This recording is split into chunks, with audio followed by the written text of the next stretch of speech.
And I think it's important. I don't know if I'll ask the council. There was a letter to the editor that had specific figures and had to do with sewer assessment 98 and why they pick on a sewer assessment in an obscure part of town and why they took figures and tried to say that these things were that were not transparent and that were misusing funds using specific figures. And normally I don't respond to those things, but it's kind of like a public comment that comes up and accuses the town council and accuses the staff of doing these things. So I know Mark may want to put that into a quick perspective of that, or would you, in the interest of time, is that something we should respond to at the next meeting? But I do think that when there's a specific accusations made against a town that those need to respond to.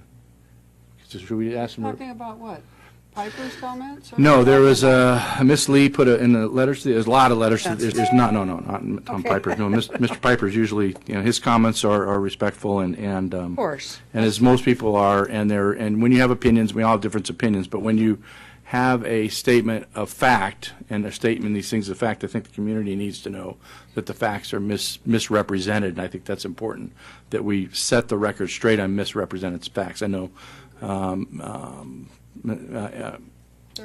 Liberty, was trying to set the record straight. And I understand that hookup fees, and they keep getting larger in the cities. And personally, I'd rather pay $5,000 once than $1,200 a year for the rest of my life. But that's my opinion.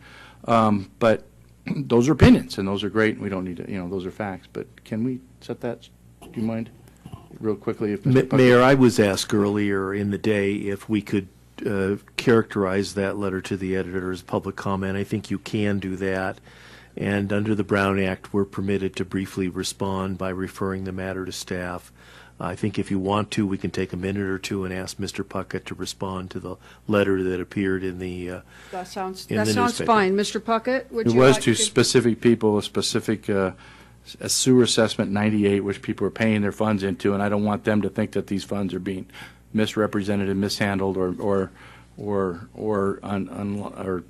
that we're not being transparent about I that. suspect that part of the problem here is, as Mr. Puckett said, is those letters are being written in Canada and something must be lost in the translation, but Mr. Puckett will set that straight. I'm going to run to the restroom. Okay. They were lost in the translation from Canadian to English. Councilmember Nassif had, based on your comments, and had referenced a letter to the editor that was written, and it was in the Daily Press on Sunday, and it was written by a familiar name that we've heard up here many times talking about liberty issues, and it was entitled Sewer Stink. And I think that is part of the reason that we wanted to respond to it. There's a lot of information included in this letter to the editor that mischaracterizes and misstates the facts surrounding Sewer Assessment District 98-1.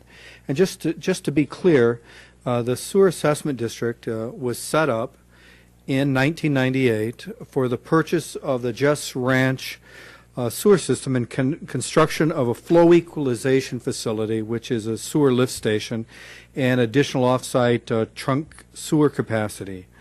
These bonds were authorized by council.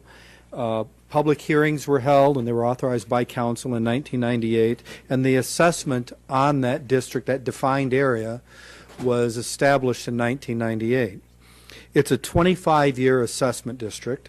And over the course of that 25 years, there's annual assessments, and those assessments are then added to the taxes of individuals within that assessment district boundaries for those sewer improvements that were identified in the bonds that were issued in 1998. There's a continuing disclosure statement that is prepared annually by a consultant that we use, Wildan Financial Services, and this is a requirement not only of the assessment district, but it's a requirement that the town publicly disclose in this disclosure agreement the sources and uses of those funds, how they're used, what they're used for, and ensure that that information is posted in a way that it can be accessed by those interested in accessing it. prior to 2008, the only source of that information that we were required to post it to, including the town's website, was what's called NERMSERs, or Nationally Recognized Municipal Security Information Repositories.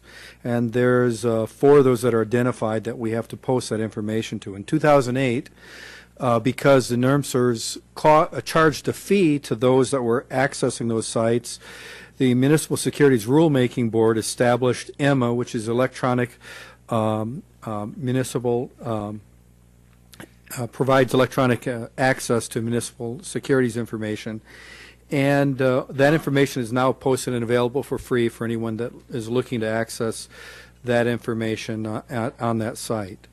Within the town's use of those funds, what was identified in the letter is that these funds were not accounted for, and that there was no reference to those funds in any place other than in this continuing disclosure agreement. That's simply not the case. The funds are accounted for within 2 places within the town's financial statements. One is within the agency fund, where the debt service is retired on those bonds that were issued in 1998. There's an assessment. There's a collection of the assessment. The assessment is remitted from the county to the town. It's accounted for within the town's sewer fund. And the funds necessary to retire the debt service of the series of bonds that are maturing that year are transferred from the sewer fund into an agency fund or a debt service fund for the retirement of that series of bonds.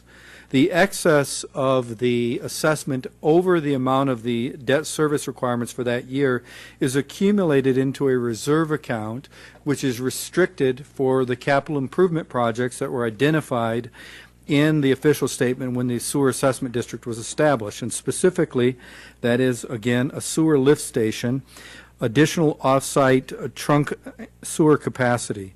Those improvements have not yet been completed, and will be completed before the end of the sewer assessment district in the year 2023.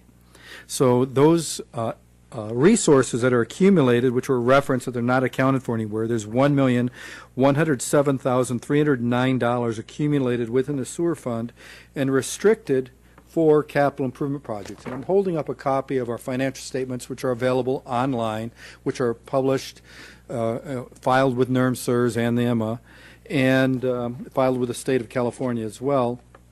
And on page 23 in the sewer fund, on the bottom of the page under net position, it says restricted for capital projects, and the amount again is $1,107,309. And those are the assets from the sewer assessment district that are set aside for those capital improvements that are identified within the assessment district official statement when it was established. So we do account for the funds. They're disclosed in our financial statements. We file all the continuing disclosure requirements that we're required to, and that information is readily available on our website, on EMA and on the NERMSERS for anyone who has an interest and would like to look at it. Thank you, Mark. Thank you, Mark. And just the fact that you holding it up right there shows it's all public knowledge, and taking figures out of the sky and kind of misrepresent them, I didn't think is respectful of our staff or community or council. So thank you for indulging me on that. Thank you. Thank you, Mayor Pro Tem.